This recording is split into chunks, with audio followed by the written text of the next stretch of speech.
Hello, this is Yolanda from Empowered Parenting. How is everybody doing today? And welcome to another live Q&A session in the Empowered Parents group. As many of you know, on Thursday at 12:30, we come online and we answer the questions that you supplied to us during the week. So I am putting it out there.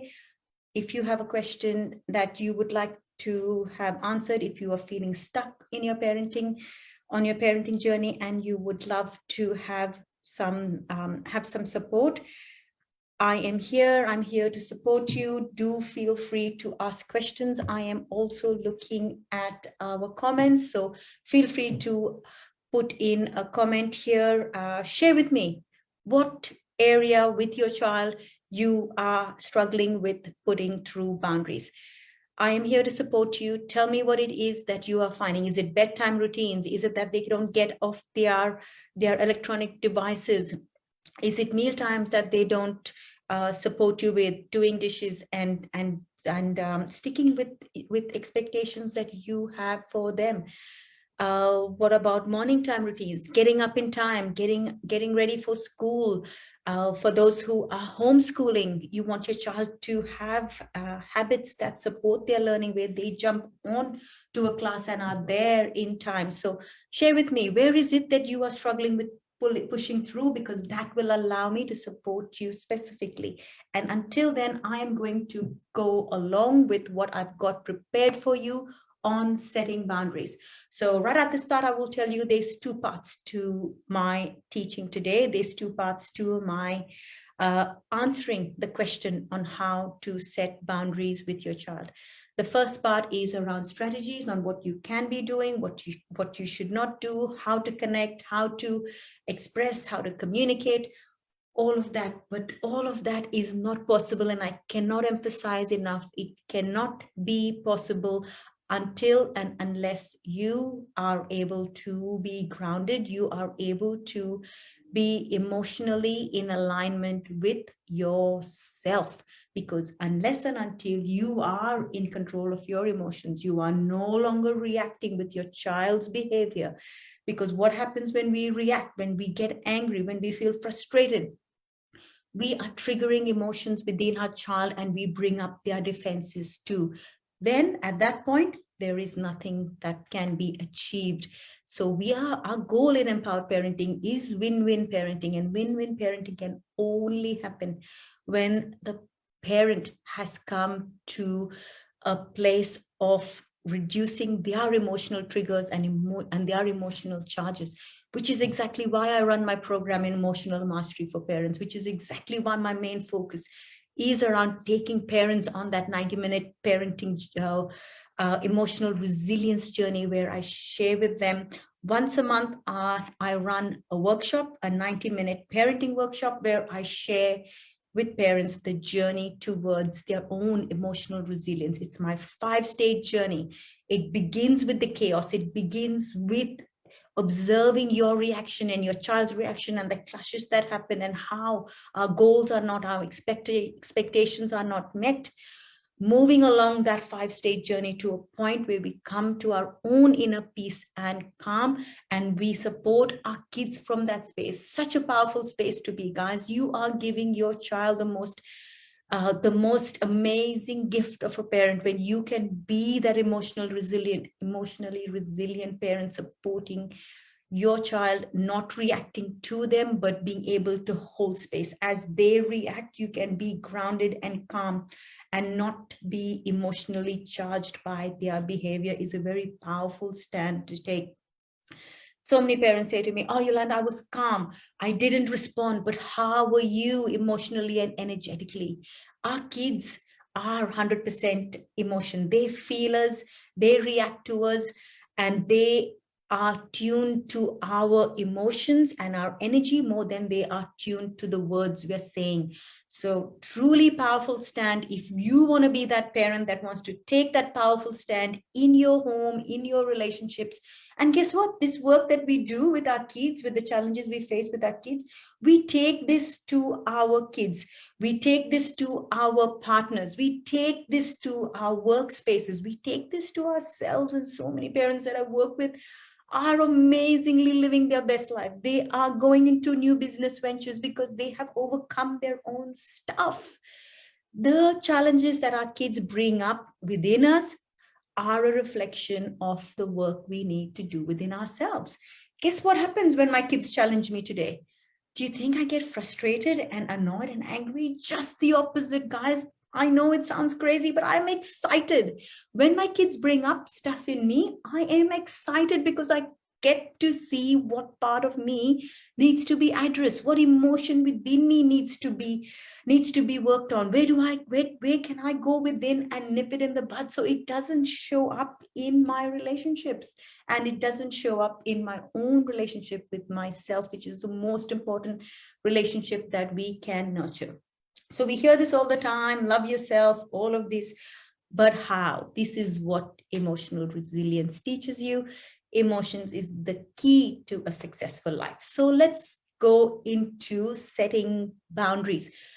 So like I said, the two parts, the strategies and what you can do to create those boundaries is clear expectations. Does your child know what the expectations are?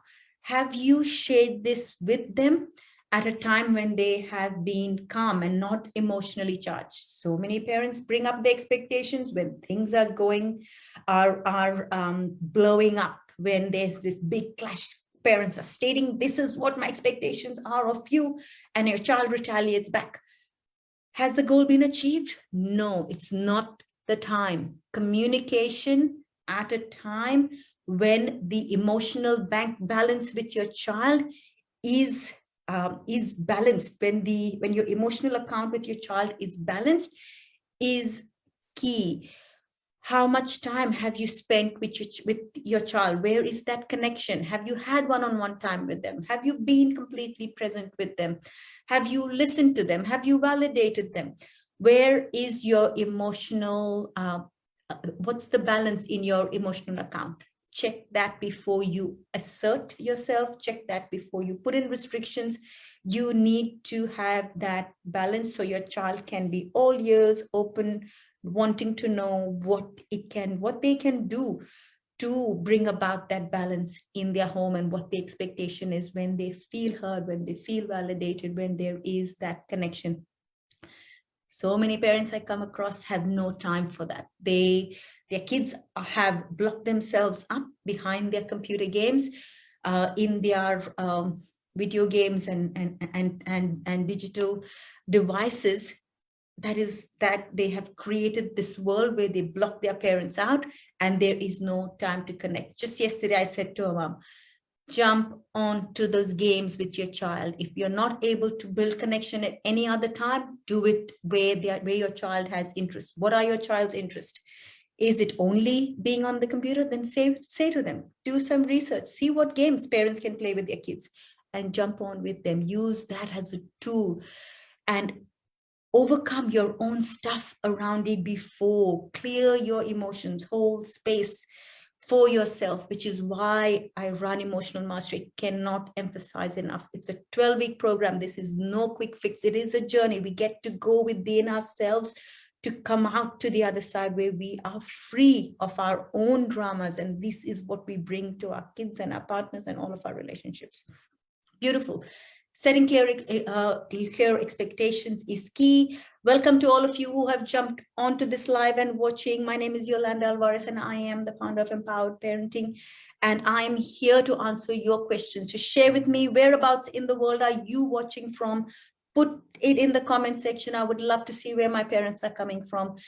And tell us about how old is your child that is challenging you. So I have an idea of the people in this group and what their nature of challenges are. Challenges are different for kids who are younger, and challenges are different for kids, teenagers and older kids. So share with me how old your kids are. I am looking at the comment section, so I'm seeing comments come through. We've got a link in there about our workshop that's coming up where I share with you a parent's emotional resilience journey. I take you through the 5 stages of emotional resilience.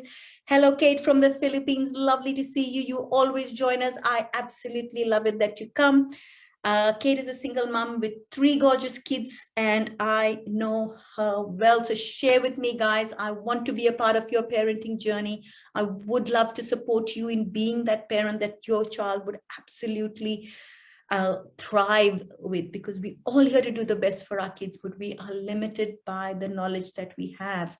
So increasing your knowledge by jumping on to to support like this, which is absolutely free.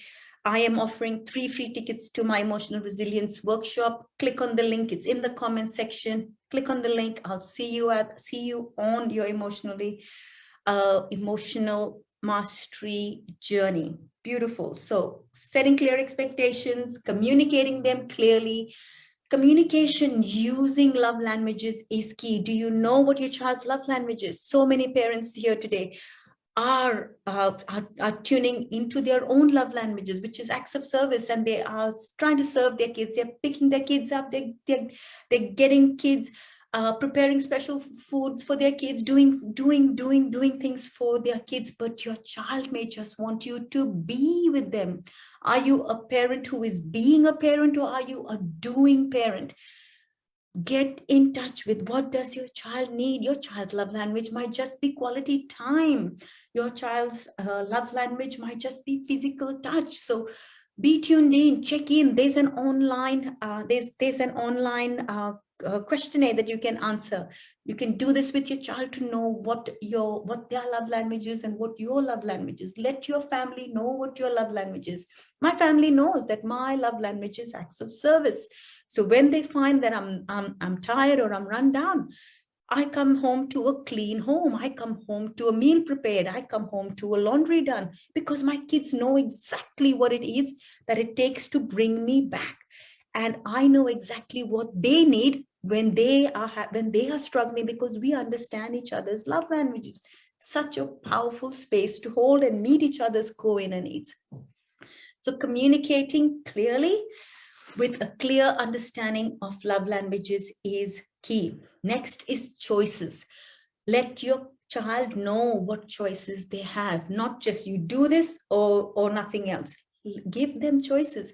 You can either go to bed at 9 p.m. or you can go to bed at 9:30 p.m. If you'd like to go to bed at 9:30 p.m., then you will have to have packed your lunchbox for the next day. You will have put your clothes aside for school the next day, everything put in and ready for school tomorrow, so that you can sleep late, or you will need to do XYZ. And this is done in agreement with your child. What do you think? Have them share with you. Tell them why. Share with them why your expectations are of them. You won't like them to sleep early because you would like them to be fresh, to be learning the benefits on the brain.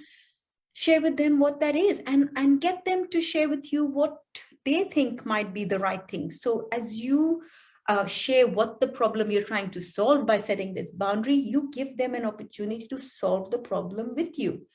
They might say with you, or you could say to them, am I being over anxious? Share that with me, because I might be over anxious because this is what my belief is. This is the way I was raised. Be open. I have had those conversations with my kids. My oldest is 21. My youngest will be 16. I've had to have conversations with them saying that I understand I might be overly anxious. What do you think? This encourages our kids to have problem solving skills at an early age. We want to raise adults of tomorrow that have these skills. So let's bring that in as we want to overcome our own challenges with them. Hear them out, listen to them.